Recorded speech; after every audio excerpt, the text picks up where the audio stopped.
11e journée de mobilisation contre une réforme contestée et toujours pas d'usure apparente du mouvement. Mais une détermination intacte, renforcée par l'énergie et l'enthousiasme de la jeunesse. Aujourd'hui, on a 70% des gens qui se mobilisent, 70% de la population française ne veut pas de cette réforme et le gouvernement n'écoute pas, n'entend pas. Donc bien sûr que c'est une crise démocratique. Le bras de fer continue, toujours pas de porte de sortie dans ce conflit, ni aucune réponse satisfaisante. Par ce fait, certains manifestants envisagent même parfois des actions plus radicales. Dans les discussions, dans la manif, tout le monde est déterminé en tout cas à poursuivre ce mouvement et même aller au-delà sur les salaires qui commencent à être dans les têtes. Il n'y a pas que la réforme des retraites, il y a l'amélioration des conditions de vie, donc non, on ne s'essouffle pas.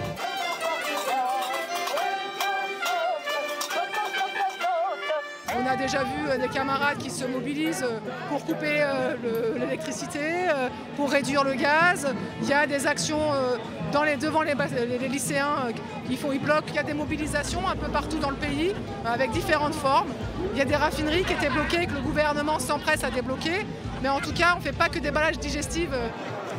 Le calme et la pondération ont toujours caractérisé cette organisation.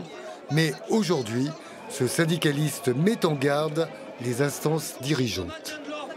Que ce soit l'Assemblée nationale, que ce soit le Sénat ou que ce soit le Conseil constitutionnel, ils soient bien à l'écoute de la population, de ses revendications, de ses préoccupations, du malaise qui existe aujourd'hui, et véritablement qu'ils prennent en compte toutes ces considérations de façon à prendre une décision intelligente.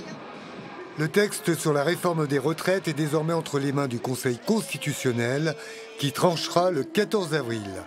En attendant, la mobilisation continue.